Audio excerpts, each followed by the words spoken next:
pinagdadaanan po natin. Amen? Kaya po tayo nandito ay patuloy po tayo sumasamba sa Panginoon at para po sa ating mga first time visitor ay ang tinatas po natin dito, hindi po ang building, hindi po ang religion, but only Christ alone. Amen? Dahil siya lamang po dapat na kapurihan, sambahin sa ating pong mga buhay.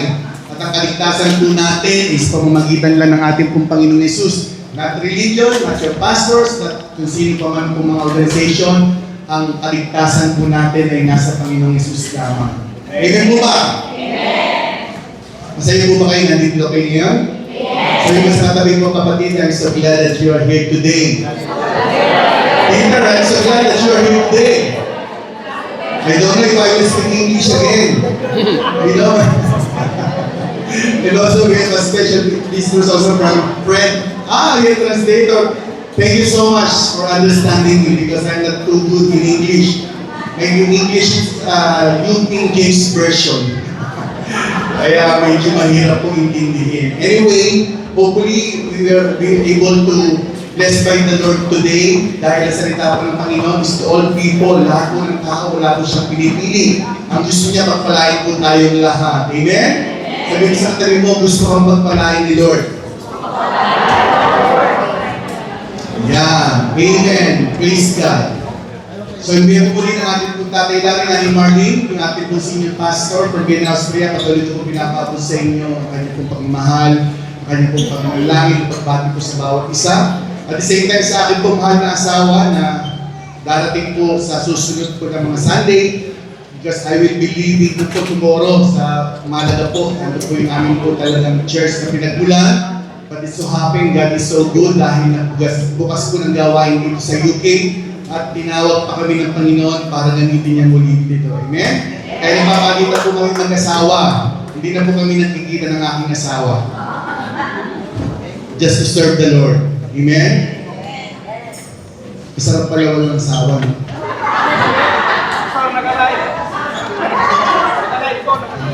I mean, in a sense na, di ba, yung amen po ba? Kasi yung akin po may bahay ay talaga napakalinis sa bahay po niyan. Minsan magaling ako sa labas, sapatos mo, chinelas mo, kaya hubarin mo yan. Ganun po ang akin pong asawa, kaya natuto rin po ako sa kanya. Amen? So praise God. So, I would like to share to you this afternoon about yung enduring temptation and receiving the crown of life. Alam po ninyo, lahat po tayo sa mundong ito ay we are not exempted to all the temptations, trials, problems in life because this is part of our life po dito po sa mundo. Amen? Parte na po ng buhay natin yan. Pero maganda every time na tayo pinagkakaroon ng pagsubok, there is a God that always care for us and guiding us para ma-overcome natin ang lahat ng mga pagsubok na yan na pinagdadaanan po natin sa buhay. And I am sure, lahat po kayo nagpunta rito, meron pong mga pagsubok kayong pinagdadaanan. Sino dito walang pagsubok na pinagdadaanan? Taas ang kamay. Di ba? Wala po. Kasi po, normal po yan. Sabi mo, normal lang pagsubok. Yan. Normal po yan. Pag walang pagsubok ay dapat nasa langit ka na. Diba? Kaya masarap din yung pagsubok. Dahil sabi po ng Bible, ng ating pong verse, sabay-sabay po natin basahin. 1, 2, 3. Blessed is the one who endures temptation, for when he has seen the fruit, he will receive the crown of life, which the Lord has promised to those who love Him. Yan. Sinasabi po ng Bible ang lahat ng may mga sinusubok, may mga pagsubok sa buhay, sinabi pa mapalad ka. Wow! Nasasabi ba natin tayo mga dumadaan sa mga temptation, mapalad tayo? Naku, yung iba ayaw nila mapalad. So yan po yung pangako sa atin ng Panginoon na kapag tayo po ay dumadaan po sa mga pagsubok sa buhay, ay meron pong reward tayo na tatanggapin mula sa Kanya if we pass the test. Ibig po ba? Ang English po ng pagsubok ay ano? Test. Diba? Parang sino dito nag-aaral mo kayo, nagte-test kayo, diba? Meron din po yan. Tayo po dito sa mundo, meron din po tayong test. But it so happen ng test po na yan, kailangan po natin ipasa habang tayo po ay nandito sa mundo natin po ginagalawan. At ang pangalan ng Panginoon, you will receive a crown of life. Amen? Hindi po dito, kundi doon sa pinangako ng Diyos sa atin, sa lahat ng mga magtatagumpay sa kanilang mga pagsubok na pinagdadaanan sa buhay. Temptation is a reality in every believer's life. Kahit hindi ka believer o kahit ano pa man ang iyong paniniwala, hindi po ba, kahit sino ka man, ang realidad po ng pagsubok ay para po sa lahat ng tao. No one is exemption. Even our Lord Jesus Christ, sinubok po siya. Hindi po ba? The Bible does not present temptation as an excuse for sin, but as an opportunity to prove faithfulness. Yan. So, ibig sabihin po niya, kung sinusubok pa tayo, ibig sabihin na ito po yung ticket natin to make sin. Amen? Dahil ang ating pong Panginoong Isus mismo, sinubok siya, and yet hindi po siya nagkasala. Hello? Nandiyan po ba kayo? God has not left His people without instruction.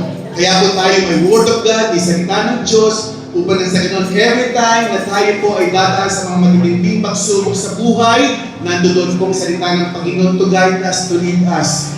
Hindi po ba? Nandiyan po ba kayo? He reveals that those who endure temptation faithfully will receive a reward of crown of life. Sa 1 Corinthians 10:13, sabi niya po diyan, God is faithful. Amen? Sabi ko sa katabi mo, God is faithful. So, tingnan mo naman siya. God is faithful. Tingnan mo siya, God is faithful. Yan. Tapos sabayan mo na matamis ng ngiti.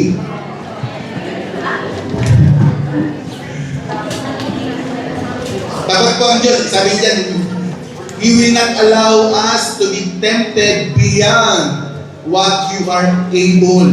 Hindi niya raw hayaan ng mga pagsubok na yan dumarating na inaalaw niya sa ating pong buhay ay beyond. Higit pa doon sa ating kakayanan. Kung hindi, kaya kanya bibigyan ng pagsubok, iaalaw niya ang pagsubok dahil alam niya makakaya mo yan. Unang-una, hindi sa sarili nating lakas, pero sa lakas ng Panginoon, ibibigay niya sa atin to overcome all the trials and temptation in our life. So therefore, the issue is not whether temptation will come, but how we respond to it. Ang question po sa atin po, mga tao, kung paano po tayo nagre-react. Kapag may pagsubok ka, anong ginagawa mo? Hindi po ba? Pero tayo mga mananampalataya, every time na dumadanas tayo ng pagsubok sa buhay, we consult our God. Hindi tayo gumagawa in our own ways. Kasi alam natin, kapag kakapalaanan natin ang ating gagawin, kadalasan po, we fail. Tama po ba yun? Sino dito nasubukan nyo na yan? Ako, so many times nasubukan ko yung sariling kaparaanan, sariling kagustuhan, sariling karunungan, and yet, I end up talunan pa rin. Pero sa Diyos, laging panalo. Amen? Walang talo kay Lord. Lahat po tayo ay panalo, basta daanan ko lang yung, di ba, yung pagsubok na yan with confident na alam mo, hindi ka pababayaan ng ating pong Panginoong Isus dahil pangako niya sa ating mga naniniwala po sa Kanya. And I believe, ano man po yung inyong paniniwala, lahat tayo naniniwala kay Kristo. Taas ang kamay na naniniwala kay Kristo. Raise your hands if you believe in our Lord Jesus Christ as Lord and our personal Savior. Yeah. Sige po, naniniwala na po si Lord. Amen po ba? So number one, temptation is common to all. All people, saan ka man magpunta, pagtatanungin mo, may problema ka ba? Meron. Pag pupunta sa ibang lugar, tatanungin mo, may problema ka ba? Yes, may problema ako. Even nga yung bata, may problema. Pero pag may problema, pag tinawag na problema, may solusyon. Hindi problema yan kapag ka walang solusyon. Nandiyan po ba kayo mga kapatid? Kaya sabi niya, no one except from temptation. Temptation is part of human experience. Even faithful believers are tested. Kaya nga marami nagsasabi, bakit kung kailan ako naging Kristiyano, tsaka dumami ang problema ko? Totoo ba yun? Hindi totoo yun. Kahit hindi ka pa naniniwala kay Lord, kahit hindi mo pa sinusuko ang buhay mo sa Kanya, kahit hindi ka pa ganun ka-interesado kay Jesus, marami ka ng pinagdadaanan na problema. Pero hindi mo ba nanonotice na hanggang ngayon matatag ka pa rin? Dahil mayroong Diyos na nangako sa atin na hindi niya tayo pababayaan sa panahon na dumadaan ka ng mga pagsubok sa buhay. Amen? Ang maganda lang ngayon na unawaan natin that all our victory comes from the Lord. Kasi dahil nakilala natin siya sa ating buhay, and yet, dumadaan tayo sa mga pagsubok kasi alam niya mapagtatagumpayan niya. Even our Lord Jesus Christ, how many times siya sinubok dito sa mundong ito? Napakatinding pagsubok ang dinanas ng ating Panginoon Jesus. Even then, kailangan niyang harapin to overcome those persecution, lahat ng mga problema. Actually, kasalanan ng tao. Amen po ba? Pero nakita natin God, our Lord Jesus Christ is sitting in the right throne of His Father. Ganun din po tayo. Yun po ang pangako. Si Jesus Christ, kaya ginawa po niya yan. Nag-undergo siya ng mga process niya sa buhay, and yet, yung pangako na, of course, syempre, Diyos po siya. Pero nagkatawang tao po siya. Amen po ba? Tayo din po, pag napagtagumpayan natin yan, we will be able to see our Lord Jesus Christ personally. Gusto ba natin yun? Naku, mahina. Ayan. Sino dito gusto nyo na makita si Jesus? Ngayon din. Pastor, tsaka na kasi may celebration pa ngayon. Pastor, kasi hindi pa tapos yung aking pinagagawang bahay. Diba? Pero yun ang maganda eh, diba? Alam naman ni Lord at papagawa ka pa ng bahay. Alam ni Lord magsa-celebrate pa tayo ng birthday ngayon ni Ate Jo. Alam niya lahat ng bagay sa buhay po natin. Even the very small details ng buhay po natin, walang nalilinig kay Lord. Amen po ba? Kaya alam po ninyo na napakasarap mahalin ang ating pong Panginoong Isus. Kaya kita po ninyo na yung kami mag-asawa na iwan namin ng bawat isa for a couple of months. Amen? Na masaya pa rin po kami.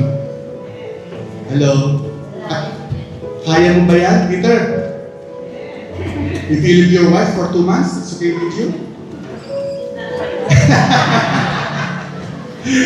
Amen? Mahirap po yan. But the Lord will give us strength. Sabi nga natin, ang Panginoon na magbibigay sa atin ng alam po ninyo yung kakayanan para magawa natin yung mga bagay na hindi natin kaya sa buhay. And I believe all of you na nandito, believers po tayo ni Jesus Christ. Amen? So Christ Himself was tempted and yet without sin. Kahit na po ilang beses sinubok. Sa wilderness po, ang ating pong Panginoon Jesus, 3 beses siya sinubok ni David, pero hindi po nagtagumpay sa kanya ang kaaway. Kasi bakit? He is guided by the Holy Spirit. Ang mga believers po, guided po kayo, protected po tayo ng banal na Espiritu Santo. Amen. Kaya surrounded tayo by the angels of God. Kaya hindi ka pwedeng atakihin ng sino ng mga kaaway. No weapon formed against us shall prosper. Amen? Amen. Gusto ko po, pag nag-amen kayo, yung talagang amen na ano. Hindi, wala pong bayad yan. Ang amen po, ang ibig sabihin ng amen, a-agree po tayo sa lahat po ng mga salita ng Panginoon. So temptation is universal, but sin is not inevitable. Number 2, God is not the source of temptation. James 1:13 says, pakibasa po,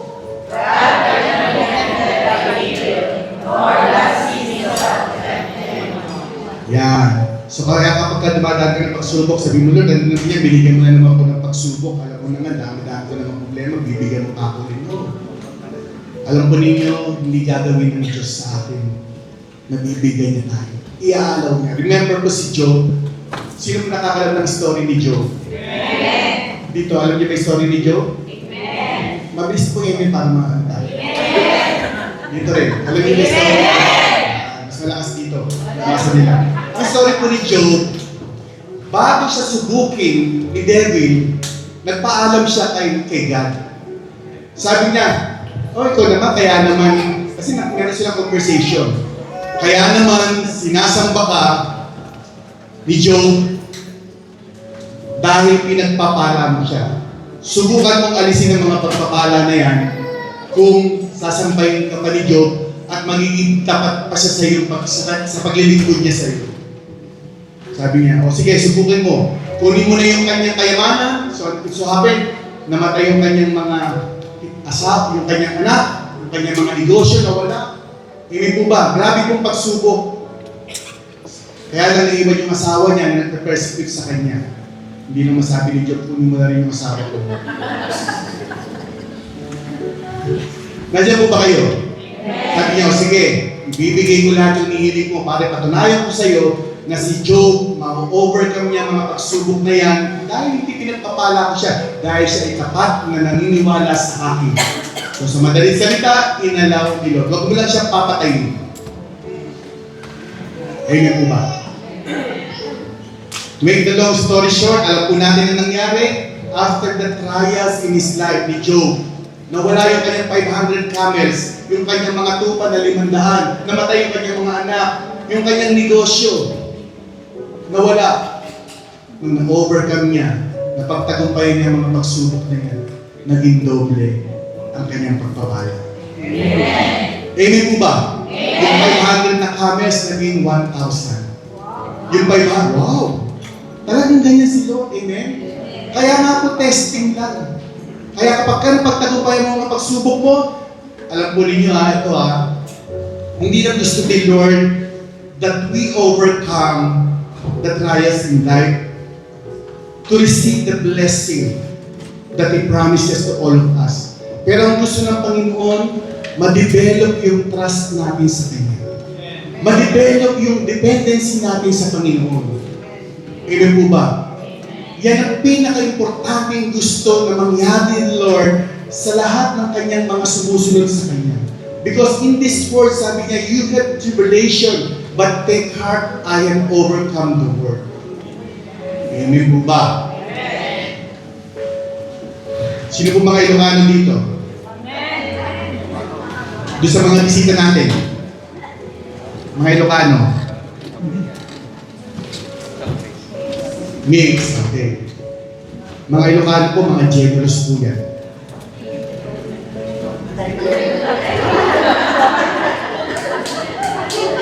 Wala akong kilalang Ilocanong, sinasabi nila ano daw. Mga generous daw kayo. So sa madaling salita, alam na nila ito yung iba. Merong prinsipe na meron po sakit from Dubai. So kailangan niya ng blood, salina ng dugo. So, sa madaling salita, nagtanong siya, may katulong siya Pilipinas, sabi niya, ay, sir, yung dugo mo na type, meron po yan sa Ilocos. Pilipino, may kakilala ako. At sa madaling salita, sige, dalhin mo ako doon para magsalinan ako ng dugo, para tumaling ako. At sa madaling salita, pumunta sila ng Pilipinas, yung prince, tinawag yung Ilocano. At di sa madalas sa ospital, sinali na siya ng dugo. Sa tuwa ng prinsipe, binigyan siya ng $1 million. Wow! At hindi lang yan, binigyan pa siya ng brand new car. Wow! At hindi lang yan, binigyan pa siya ng house and lot. Wow! Jackpot! Sa madaling salita, tuwan-tuwa yung Ilocano. Tuwan-tuwa. Umuwi na yung priest. After a couple of years, nangailangan uli ng dugo yung priest. Siyempre, alam niya na kung saan siya pupunta. Sa Ilocos ulit. Kasi nung sinali na siya ng dugo ng Ilocano, gumaling siya. So the second time around, he came to Philippines to see the person na nagbibigay sa kanya ng blood. Hinanap niya uli, inatakpuan uli. So sa madaling salita, sinalinan uli ng dugo. Sabi ng Ilocano, jackpot na naman ito. Jackpot na naman. So ang ginawa, binigyan lang siya ng 1,000 pesos. Yun lang ang binigay sa kanya. Kaya nagtataka ngayon yung Ilocano, sabi niya, ang dami, sir, the last time, sabi niya gano'n, binigyan mo ako ng bahay, binigyan mo ako ng 1 million, binigyan mo ako ng brand new car. Bakit kayo 1,000? Sabi ng priest, ewan ko ba? Simula nung saling yung dugo mo sa akin, ewan ko.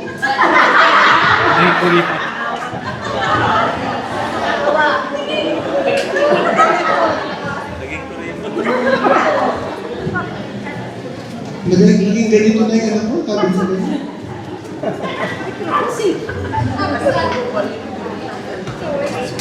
Pinasasaya ko lang po kayo ha. Kaya kanina inutak ko na ang mga Ilocano po ay mga generous. May palakpak po natin ang bawang isa. At wala din Ilocano pupunta sa impyerno. Bakit? Bakit? Tanong. Bakit walang Ilocano mapupunta sa impyerno? Kasi pinagbawal ni Satanas ang mga Ilocano sa impyerno. Kasi minsan, may namatay, pumunta ng impyerno yung Ilocano, naubos yung mga alagad ni Satanas. Kasi lahat may sungay eh. Ginawang igado, ginawang papaitan, yung mga kampo ni Satanas.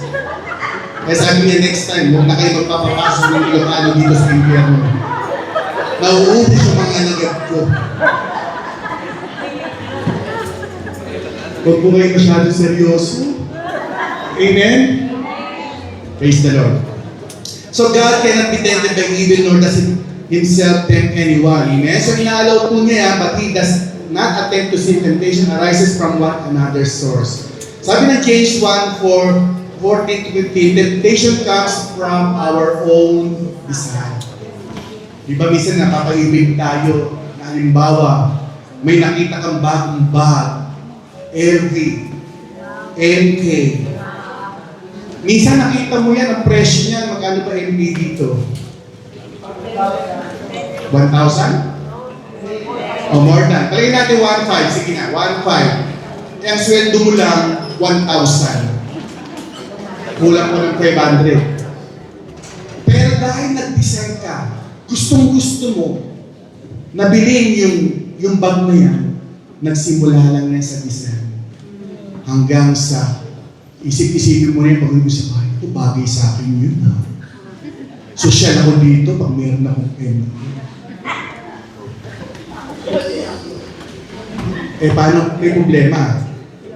You cannot afford it. Anong kasalanan doon? Siyempre, maaaring yung pambayad mo ng bahay, ibili mo ng bahay. Ang temptation doon, pwede kang mangutang to afford the price ng bahay. Naku, mayayaman ng mga Tagalog doon. Hindi sila nangungutang. So, ginawa ko lang po example yon for you to know na ang kasalanan po natin ay hindi po ito nanggagaling sa Diyos. It is our own decision to commit sin. Amen? Nandiyan po ba kayo? Amen! Kaya napakahalaga po na maunawaan natin that God is not the source of temptation.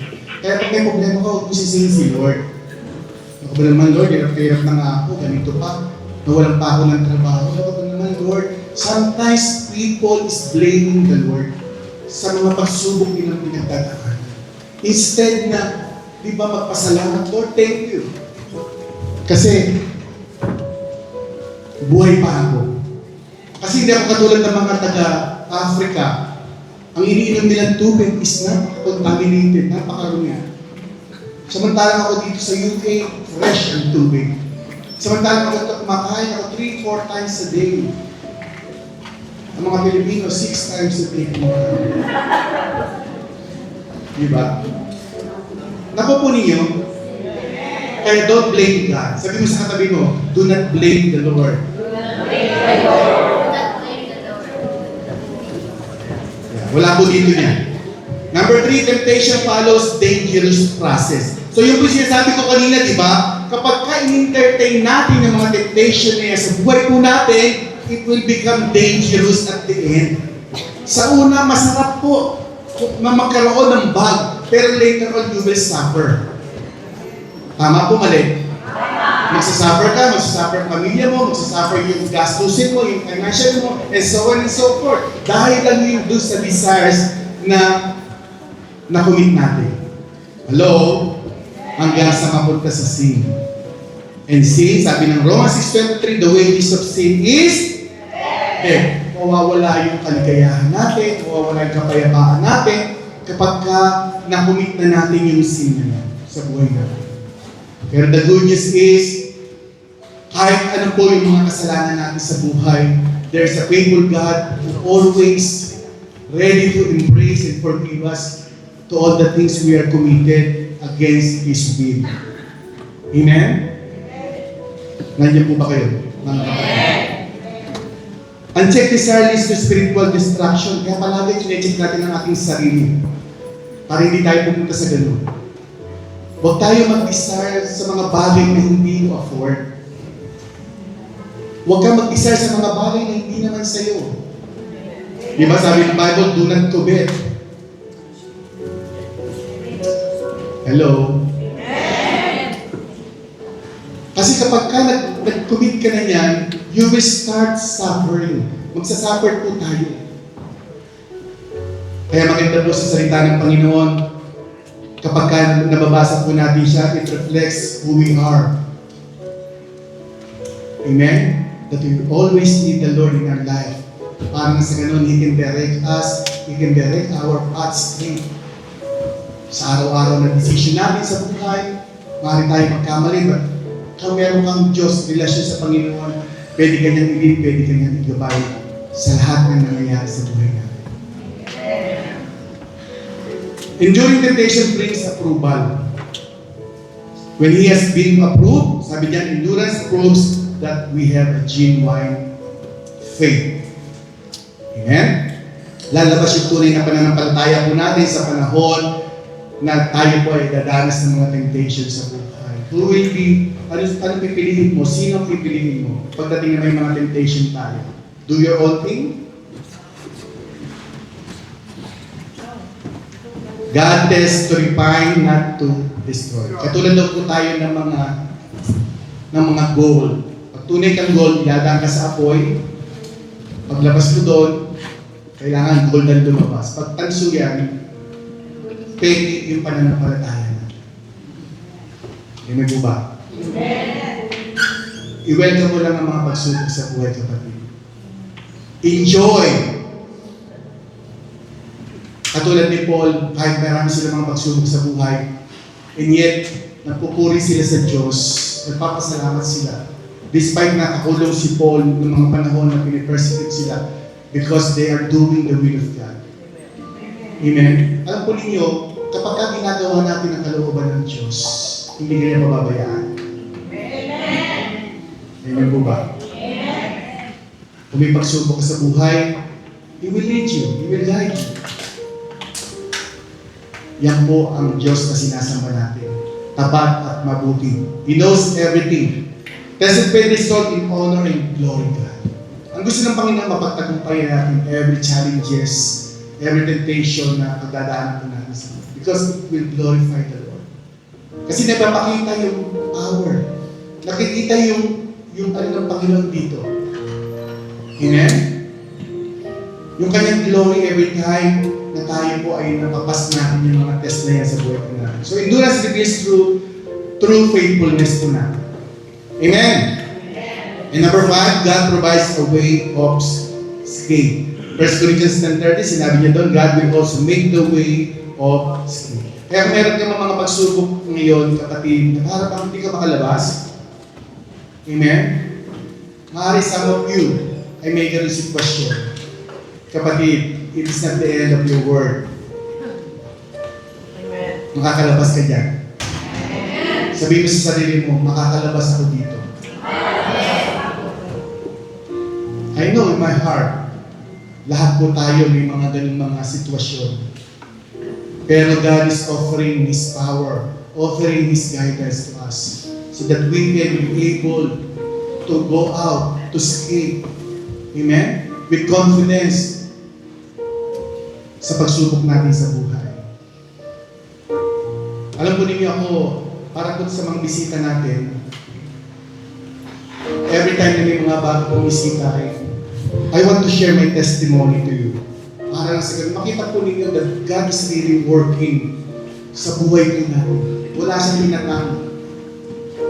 Lahat po tayo ay gusto niya pagpalain po tayo. Bigyan ng magandang buhay. Amen? I was addicted for 25 years in drugs. And I'm selling drugs also. Grabe kong pagsubok ang pinagdaanan ko. Me and my wife, almost na kami. Got separated na kami. Pero God is really good. He restored our relationship. He restored my health, my future. Amen po ba? Amen. Grabe po yung mga pagsubok na pinagdaanan ko na. And also, I committed suicide. Naglaslas po ako ng aking pulso. Just to end my life. Dahil alam ko yung solusyon. But God has a great plan sa mga pagsubok na pinagdadaanan natin sa buhay. Amen? Kaya it is not the end, kapatid. Hindi pa uli. Huwag ka mawala ng pag-asa. Ibigay mo man sa Panginoon ang lahat ng mga pinagdadaanan mo ngayon. And try to surrender all sa Panginoon.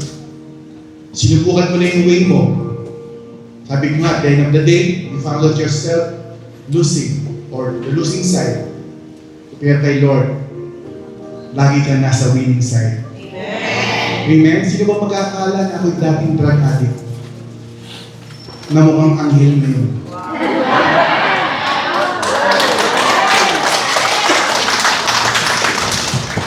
For the glory of God. Amen? Pinagaling ako ng Panginoon radically. Walang rehabilitation. Just the presence of God. Amen. Just surrendering all to Him. Ito po kung ngayon tumatayo sa kaluwalhatian ng Panginoon. Amen. Amen?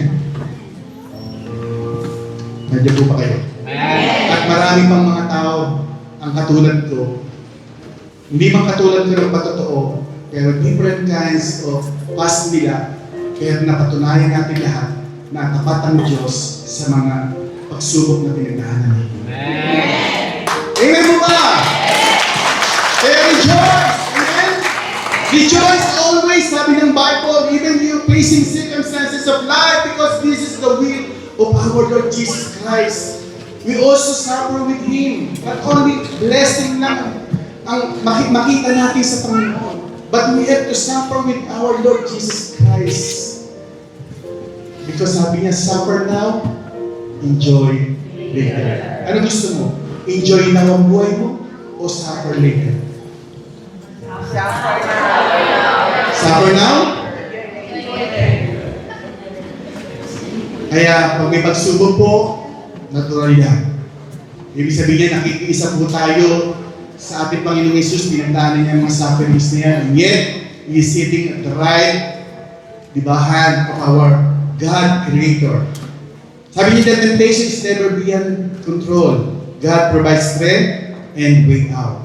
Your word I have hid in my heart. Kaya kapag tayo po ay may salita ng Panginoon sa ating pong puso, hindi tayo basta-basta matetempt ng anumang mga bagay ba. Lalo pa sa panahon po natin ngayon, wala na pong safe. Wala ka na, parang may na ngayon, iba na generation ngayon. Marami nang nadadaya ngayon. Yung mga 70 years old, nagiging 20 years old.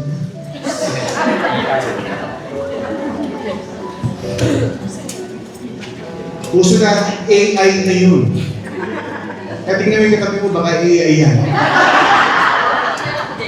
Huwag mo. Totoo. Di ba totoo naman? AI generation tayo ngayon. Hello? Kaya mag-ingat po kayo ha. Sino dito mga dalagang binata pa?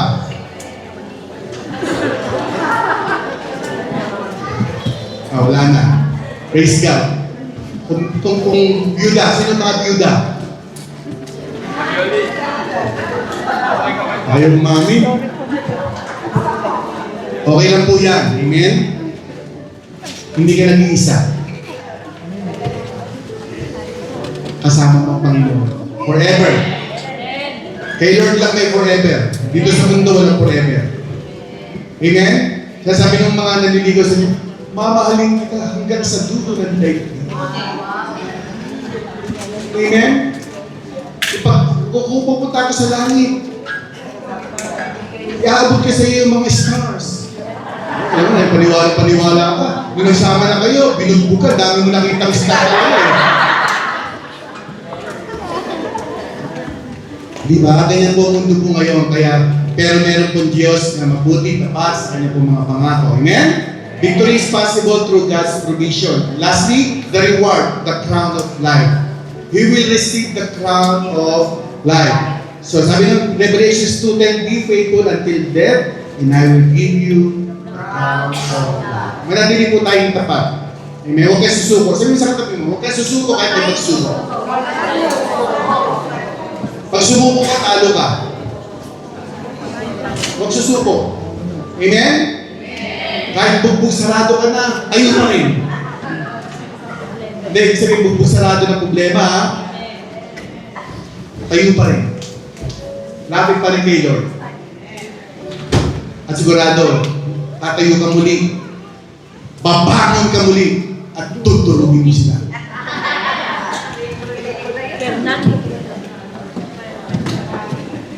Amen po ba? Praise God. The crown is promised to those who love God.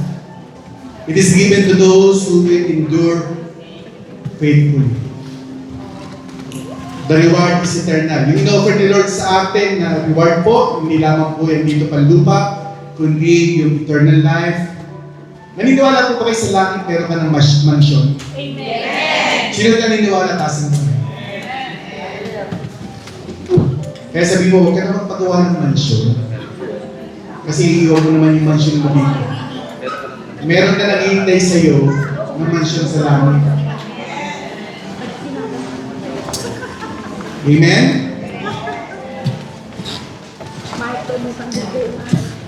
Temptation is not the end. It is a test. Those who endure it faithfully will be approved by the Lord. Kasi sabi niya, blessed is the man who endures temptation. Victory is not avoiding temptation, but in overcoming it. So flee from youthful lust.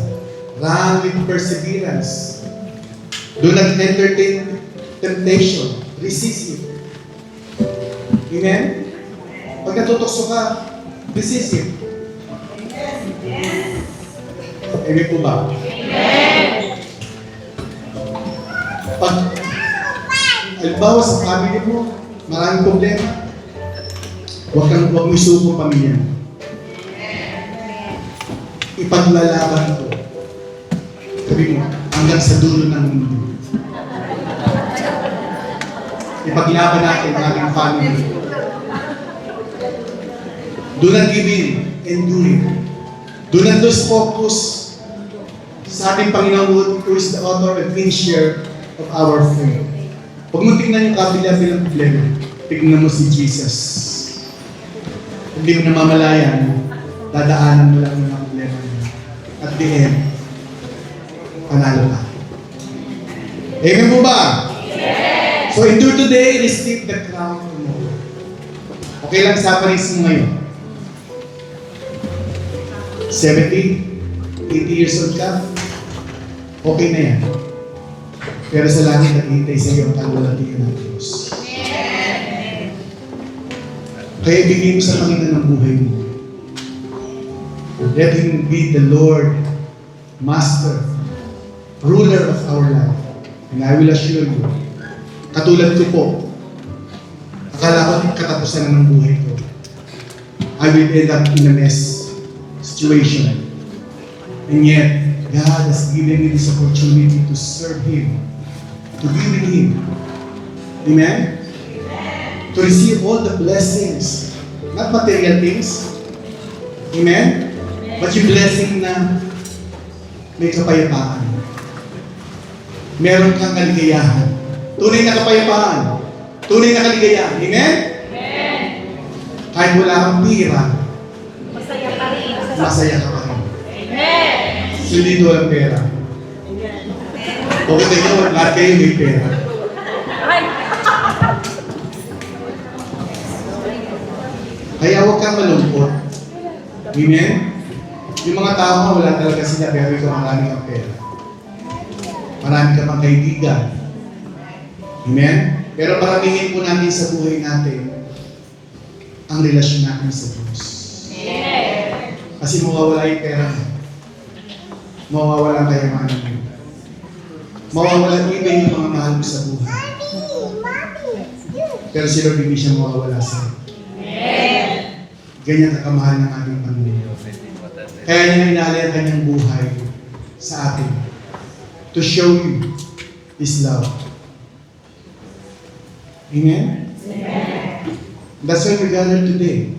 Kaya po tayo nagsasama-sama. We want to honor Him, to worship Him, to thank Him to all that He has done and continue doing sa buhay po natin. Kaya mga kapatid, dun sa aming mga bisita ngayon, gusto po namin kayong patuloy na i-bless. Amen? Sa pamamagitan po ng pag-ibig ng Diyos. Pero limitado lamang po ang pag-ibig niya. Limitado lang ang aming kakayahan. But if you surrender your life to Jesus, this is the best blessing na pwede po tayo magkaroon sa buhay natin. Kaya gusto ko po kayo anyayahan sa maiksing panalangin ng pagtanggap kay Lord para maging Panginoon at tagapagligtas sa kanya. Ako hindi ko naunawan dati ng Diyos because patay ang aking spirit. But since I accepted Christ in my life, na-open ko yung aking mga spiritual senses. Nakita ko yung pinakamahalaga sa buhay. At yun yung makilala ko ng Diyos. Tanggapin siya bilang Panginoon at tagapagligtas ng aking buhay. Kaya ngayon po, I'm sure, confident ako, ano man ang mangyari, hindi ako pababayaan ng Diyos. At yan din po ang gusto niya mangyari sa akin. Kaya kung pwede po tayong tumayo, at tayo po manalangin ng pagtanggap sa Panginoon. If you would like to come forward, okay lang po. Inibitahan ko po kayo na pumunta sa harapan. Kung gusto niyo po pumunta sa harapan, I would like to pray for you. Doon po sa akin po mga bisita.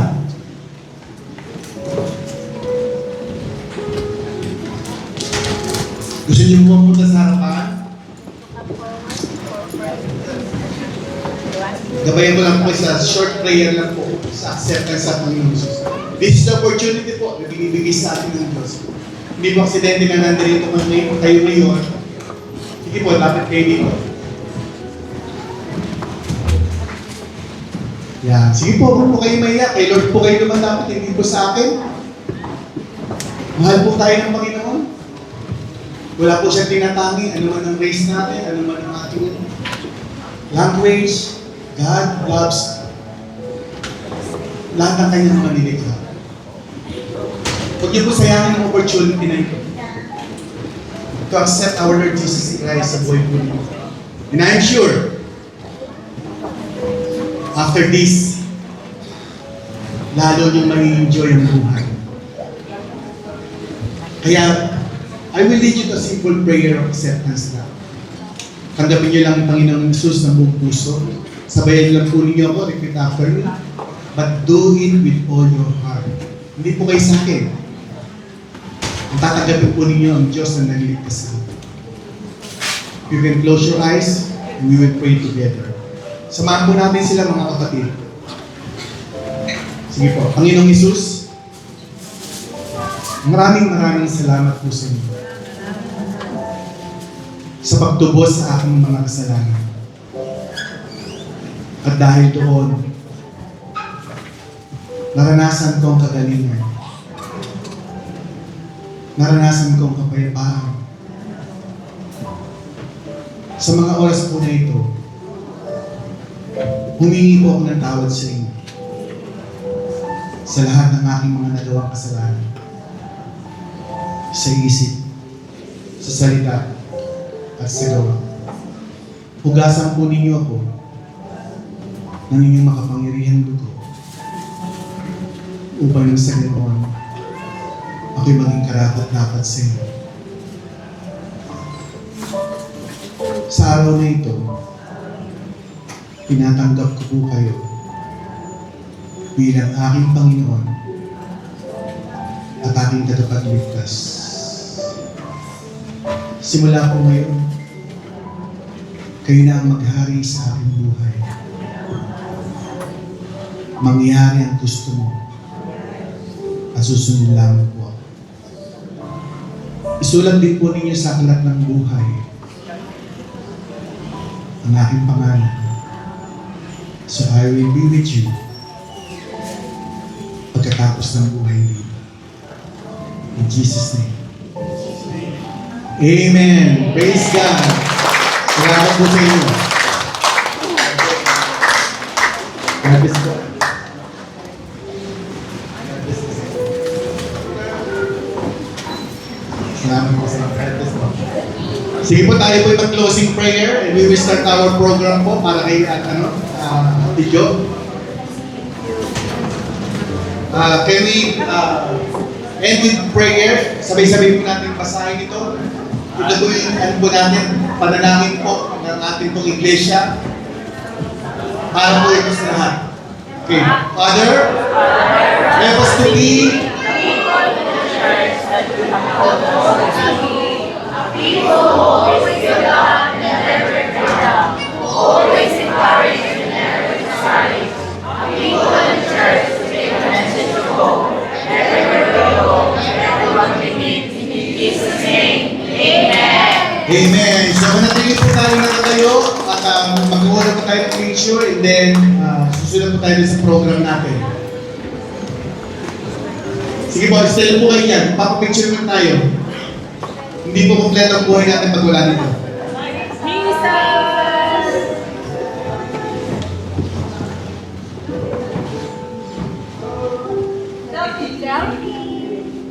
Okay, salita.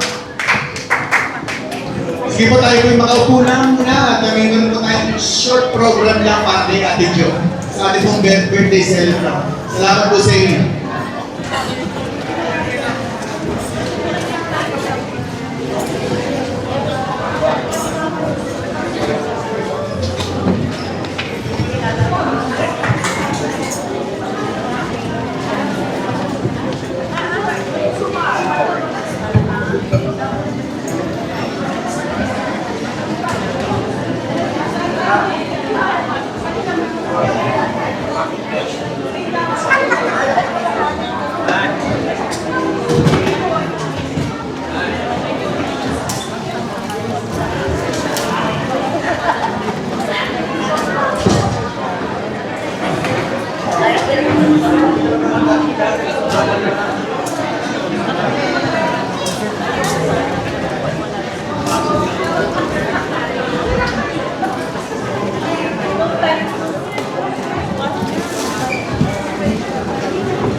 God bless po sa inyo. Thank you for coming.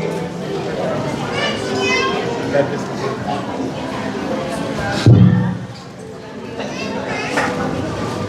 Blessed afternoon to everyone, and welcome to the celebration of our dear sister Jocelyn Moya's 70th birthday celebration.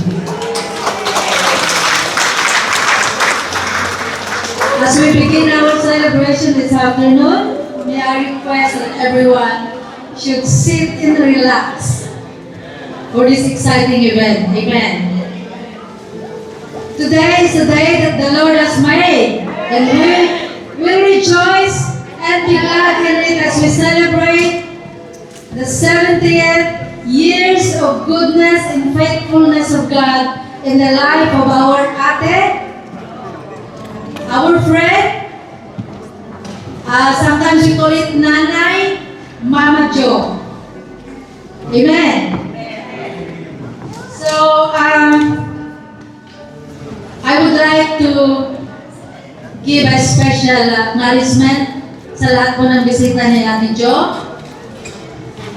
Ganun din po ang kanyang family. There's only one family, her brother and wife.